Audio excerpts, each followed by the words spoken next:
That's what that CIA guy did that one time. We had it in our heads-up display. There was like some gay shit going on.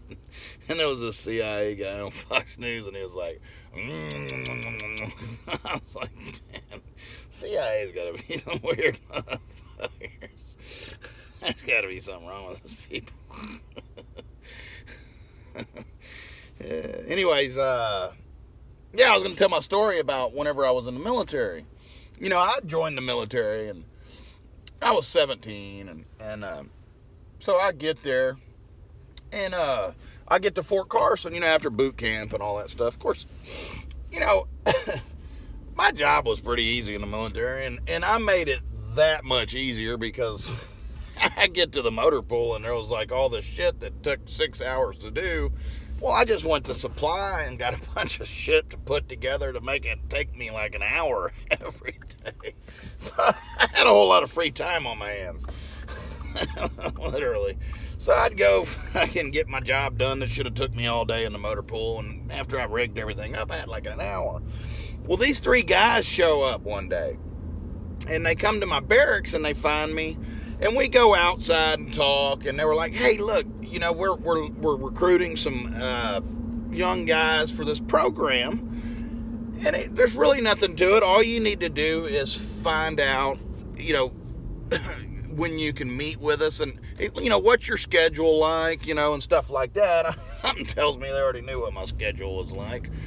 But I told him, I said, well, shit, man, I don't really do much. I got this thing figured out where I just work like 1 hour and I go back to the barracks and drink beer, right? It wasn't always like that, but they said, okay, well, this is what we want you to do.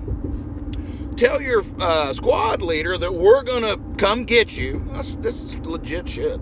Tell your squad leader, not that we're going to, they didn't say that we're going to come get you. Tell your squad leader that you're going to go down to the tank farm and cross-train because you got spare time on your hands. I was like, okay, I'll tell him. This is in my notes, okay, my counseling packet. So Sergeant Wahid said, sure, you go down to, that's true, you go down to, literally, it's true. I'm getting pushback like this isn't true. That's fucking true. I barely remember this, and I'll get to that. You go down to the to the tank farm, and you just cross-train there, and that way it looks like you're somewhere doing something, right? And once you've notified us that you got off to go to the tank farm, we're going to meet you over here by the 4th ID Special Forces, which was in Fort Carson. And there was this little shack building looking thing. It wasn't nothing but like a freaking, just a ugly-ass office building. And it wasn't even in use anymore or anything like that. Well, they had all their equipment set up, right? And I would show up, and they put these drops. They asked me, first thing they asked me, and they already knew the answer to this question, I'm almost positive, said, have you ever done any drugs or anything like that? And I told them, yeah, I like I like hallucinogens. And, before I came, they told me just tell us the truth. And I said, yeah, before I came into the military, I did LSD, and, I didn't like doing addictive drugs. It wasn't ever my thing because I learned real quick that can fuck your world up. So I would stick to the designer drugs where you could go have a good time and forget about it the next day and go back to work. It wasn't terrible shit, but I used to eat acid, and I'd eat ecstasy and things like that. Of course, I'm 16 years old. I've grown up a lot since then. But, so I get to the military. And I was like, well, they're asking me this. Well, I signed this paperwork, and they said, look, since you've done LSD, we would like to try some experimentation on you. And all you got to do is we're going to hook you up to all these wires and stuff like that, and we're going to put these things on your head, and we're going to put drops in your eyes. And then they gave me shots, and they basically put these drops in my eyes. Well, it's LSD. And I got all fucked up. And they were just constantly using my mind, or not using my mind, but molding my mind. We'd go through this psychological warfare and the psyops and stuff. Of course, this was about 6 weeks, maybe 5 hours a day in it. Sometimes we worked late. Of course, I'd be all high on acid. They'd give me some fucking pills when I got back to my barracks to take, and I would just go to sleep. One of these guys' name was Major Longplay. He had BDUs on. The other two guys were just in suits, right? I don't know who the fuck they were, but the guys, now looking back, I mean, the guy's name wasn't Major Longplay. All right, it was it was fake. I never realized that till recently, because this is a Major Longplay. But the guy's name was Major Longplay. You know, his rank was Major and his name was Major Longplay.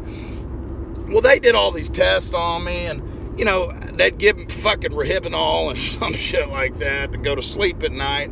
And that's why I barely remember any of this. I was fucked up the whole time they were doing this shit to me. I was just constantly drugged. And of course, they made me sign some shit and told me not to worry about urinalysis or anything like that. And of course, LSD doesn't show up in a urinalysis anyway. And whatever those pills were probably wasn't in the spec for the test anyway. Because I did take some urinalysis, never showed up, which is odd. But, when I say that I think that I got tuned up at Fort Carson after I got my concussion at Texas Children's Hospital, which they may have been justified in putting some technology in me in order to help me because I had a severe concussion, but of course the technology would have been top secret and they were testing it out secretly, right? Well, when I got to the Fort Carson, they tuned me up. They knew about this. It was the same people. It had to have been whoever was behind the shit at Fort Carson would have had to have been the people that were behind the shit at Texas Children's. I guarantee you, when Uncle Vlad says those men in black suits, I just want you to know, I'm pretty sure he's talking about the military-industrial complex, all right? I think that the military-industrial complex has a whole lot more power in this country than anybody fucking could ever imagine, right? But anyway, that's just the story as to what happened to me while I was at Fort Carson, in case it ever comes up. And there's paperwork signed. And then, of course, I got in trouble again. No, I never got in trouble. The first time I got in trouble was in Seoul. And I talked about that. But I had a curfew violation. And whenever I went in there, they had my whole freaking chain of command in there whenever I signed a freaking book like that thick of paperwork for a fucking curfew violation. And I remember it, and they were like, yeah, just sign here. It just says, you know, you're going to get demoted and things like that. It wasn't no big deal. So I signed it, and I was like, okay. But I remember it was like this thick, and they told me, they said, hey, I thought they were fucking with me. They said, if you ever come back into the military after you get out in the future, you'll be a lieutenant colonel. And I was like, yeah, these people are fucking with me. I just wanted to get out of there. Well, that was just another little precursor, you know, like the Major Longplay. I'm telling you, they left little tidbits of information in there to set all of this up. And it all just started coming back to me as we've been going through this entire process. And it's fucking nuts. It's fucking nuts, man. And, but I swear that the Fort Carson and the packet of paperwork, and I don't know about Texas Children, but I think that has a whole lot to do with whatever's going on here.